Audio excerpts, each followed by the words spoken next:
Hey everyone, welcome to Using Virtual Annotation Tools, Increasing Active Student Response. My name is Mark Helton, and I'm the Math Consultant at the Central Kentucky Educational Cooperative in Lexington, Kentucky.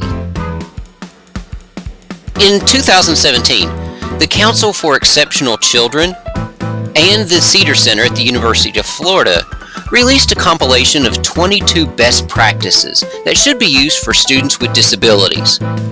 You can find all of the high leverage practices at the web address on the screen, or you could use the QR code that's on the screen to access them. I want to root us in high leverage practice 18. Use strategies to promote active student engagement. So what we know from research is that when students are more engaged with their learning, their academic achievement increases. The more frequently students respond, the more learning takes place. Students are off task less and also have less instances of inappropriate behaviors. Additionally, teachers get instantaneous feedback from their students.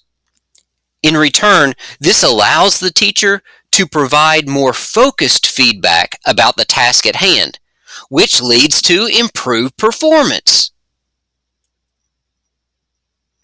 So what is active student response? Well, ASR is any detectable lesson-specific response made by the student. Strategies designed to elicit active student response are especially important for students with disabilities because it provides opportunities to participate in general education classes. Now, ASR can take many forms, such as written, verbal, or even it could be an action like playing an instrument. One fact that research shows is that when teachers call on students one at a time, each student spends on average only 1 minute per hour responding. Therefore, high ASR strategies require students to answer simultaneously rather than individually, so you can get more responses in an hour. Several such strategies have been illustrated in research. Strategies like choral responses and response cards.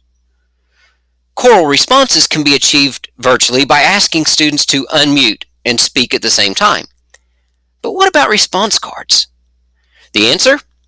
Make use of virtual annotation tools. Most virtual meeting platforms have some type of annotation capabilities built into them in some way. For example, Zoom has an annotation feature available when the teacher is sharing the screen. Students can draw, put in stamps, add text, and more right on the screen. It also has options such as reaction buttons and icons in the participant menu that can be utilized when the teacher is not sharing the screen. Microsoft Teams has emojis built into the chat window that students can use to respond to prompts, in addition to typing text, inserting pictures, and more. It also has a whiteboard sharing option. Google Meet has a hand raise feature. Now, while there are no reactions built into the main platform, there are several extensions that could be added for reactions within Google Meet. Another option is the sharing of Jamboards, which allows students to write, draw, highlight, insert pictures, or create shapes. So it's critical to learn what those virtual annotation features are for the platform that you're using. So let's see what this might look like in the virtual classroom. On the screen is a line with emojis at either end. Having students draw or make a mark with a stamp on the line of how they are feeling today is a terrific and quick way to incorporate social emotional learning into the beginning of your lesson. You can immediately see if there are students you need to check in with more in depth. Another type of annotation is text. So text annotation can be achieved through commenting, through chat boxes, through editing, or discussion boards that might be built into your LMS. You could also make use of voice recordings. Some students may not be able to type, but could record their voice through a platform like Padlet, which allows for multiple types of input, such as text, draw, take a picture, and voice record. Now, what about teaching for ASR?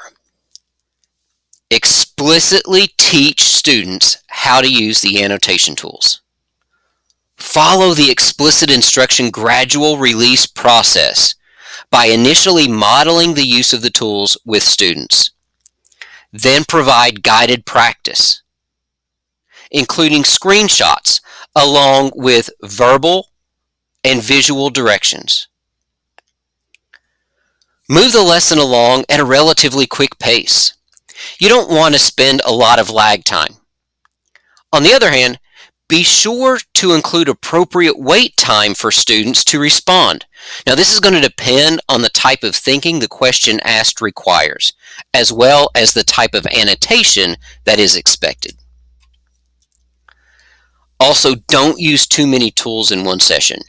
Just focus on a limited number, maybe 1 to 3, depending on the student needs and the time length of the virtual session. Furthermore, provide some options for students to annotate.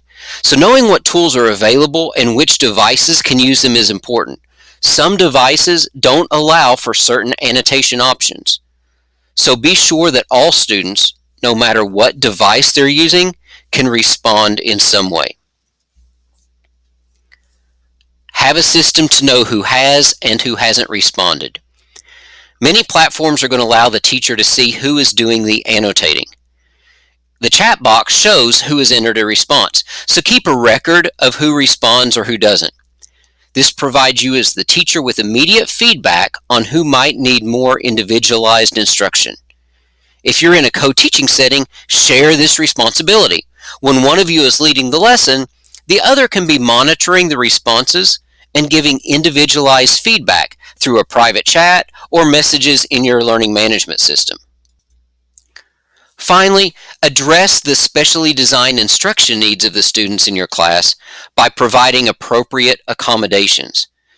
These might include things like programming an augmentative communication device with stamps or emojis, using closed captioning, creating a video model, making use of picture cue cards, and lots of practice sessions.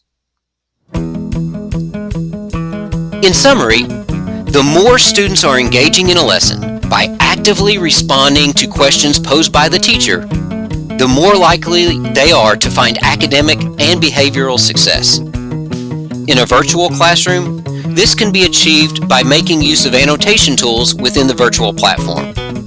So find what tools are available and just begin to incorporate them more and more into your lessons.